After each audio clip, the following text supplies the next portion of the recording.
Meu irmão e minha irmã, hoje dia 3 de março, domingo, terceiro domingo do tempo da Quaresma. Estamos na metade deste tempo de 40 dias que Deus nos concede para a penitência, para a conversão, para olharmos mais para dentro de nós mesmos e vermos o que precisa ser podado, reformado, restaurado, como nos vai dizer o Evangelho deste dia, que nós vamos escutar agora, do Evangelho segundo João.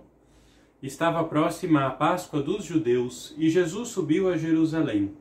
No templo, encontrou os vendedores de bois, ovelhas e pombas e os cambistas que estavam aí sentados.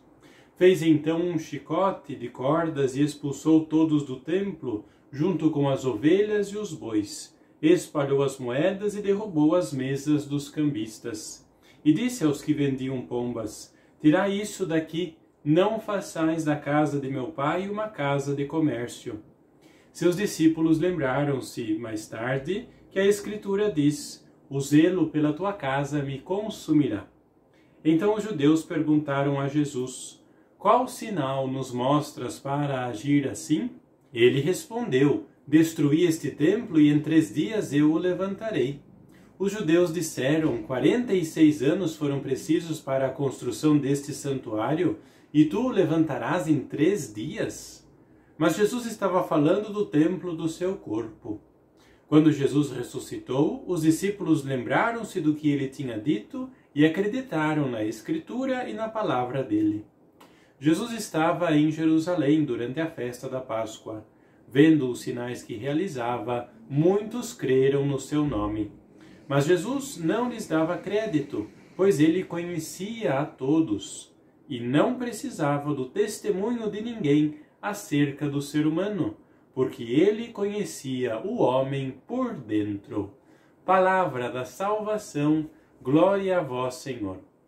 Nós vemos neste evangelho, assim chamado, de Jesus, que entra no templo e expulsa os vendedores, alguns detalhes interessantes que nos ajudam a compreender um pouco melhor este tempo da Quaresma. Em primeiro lugar, nós vemos, diz o evangelista, que era a festa da Páscoa. A festa da Páscoa para o povo judeu era a recordação da libertação do Egito. Quando estavam ali os judeus escravizados, Deus os liberta através de Moisés e pede que se celebre anualmente uma festa recordando aquele dia de libertação em que Deus agiu generoso para com os seus filhos. Porém, esta festa de Páscoa, de libertação, tinha se transformado em escravidão. De fato, os judeus tinham a obrigação de, no dia de Páscoa, irem até o templo, pagarem o imposto, que não era pouco, e oferecerem o sacrifício, que também não era barato. Comprar os animais para oferecerem em sacrifício. Quem recebia esse dinheiro? Mestres da lei, fariseus, doutores do templo, os grandes da sociedade e da religião. De fato, naquele período, religião e economia eram coisas que estavam juntas. Jesus, então, vê isto com indignação. Uma festa de libertação transformada em escravidão e em proveito econômico para quem já era rico. Além disso, este gesto que Jesus completa, que Jesus realiza, não foi inovação sua. De fato, o profeta Zacarias já tinha previsto isso. Zacarias, capítulo 14, versículo 21, diz: não haverá mais comerciantes na casa do Senhor.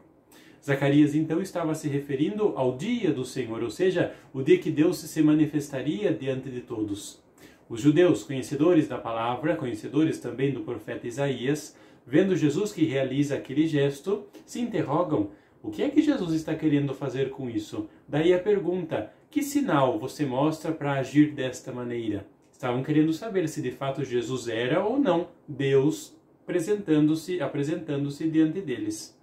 Esta palavra ainda nos fala que, para chegar até Deus, não é preciso comprar pombas, ovelhas ou bois, não é preciso pagar impostos. É isso que Jesus está querendo demonstrar. O acesso até Deus deve ser livre, deve ser aberto. Não deve depender de situação econômica. Chegar até Deus é preciso caminho livre. E Jesus quer demonstrar isso. E por último, O Evangelho nos diz que Jesus não aceitava elogios, não aceitava gente que propagasse o seu nome, porque conhece o homem por dentro, porque sabe que o homem às vezes pode até falar de Jesus, pode até aparentar ser religioso, porém o que tem por detrás são interesses pessoais, econômicos, como no caso do Evangelho de hoje. Que então que esta palavra pode dizer para nós, nos ajudar a refletir neste dia?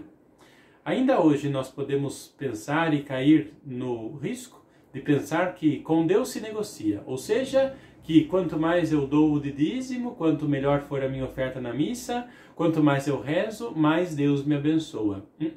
Deus não é comerciante. O Evangelho de hoje é claríssimo quanto a isso. Jesus disse, não façais da casa do Pai um lugar de comércio. Não posso chegar na igreja e dizer assim para Deus, hoje eu rezei um rosário, então o Senhor tem que me fazer alguma coisa. Quem é esse que nós estamos querendo negociar com ele? Ou então faço a minha coleta na missa para aparentar diante dos outros, coloco lá 50 reais e penso no meu coração, olha Deus, estou dando 50 reais, multiplique e faça o bem na minha vida. Isso talvez algumas outras igrejas propaguem por aí. A igreja nossa, a igreja de Jesus Cristo, não ensina isso. Deus abençoa igualmente quem doa e quem não doa, quem é generoso e quem não é tão generoso porque não pode economicamente falando. Deus abençoa segundo o seu coração e não segundo o nosso bolso e a nossa intenção. Esta palavra ainda nos diz. Na primeira leitura de hoje, Deus dá os 10 mandamentos ao povo, dizendo que cumpri-los é manter a liberdade, é preservar a liberdade. O Evangelho nos fala da festa da Páscoa, festa da libertação, memória que deve ser preservada. Então devo me perguntar, estou cultivando a liberdade que Deus me conquistou? Liberdade do pecado, da morte e do mal? Ou será que eu me escravizo e entrego as minhas mãos e a minha liberdade para o mal, para o inimigo e para o pecado? Tenho que me perguntar quanto a isso. Por último, devo me lembrar, como diz Paulo na segunda leitura, que é preciso ser radicais no nosso seguimento de Jesus Cristo. Não posso seguir Jesus pela metade, ou então pensar que escondo alguma coisa e mostro outras coisas. Diz o Evangelho, Jesus conhece o homem por dentro, ele sabe tudo que eu tenho no meu coração. Não posso esconder nada dele. Tempo de Quaresma é tempo de cavocar o nosso interior, de arrastar os móveis para ver o que é que está escondido e torná-lo claro e trazer à luz a luz de Jesus. Para isso também serve o tempo da Quaresma. Que a bênção de Deus seja derramada sobre você no início desta nova semana, em nome do Pai, e do Filho, e do Espírito Santo. Amém.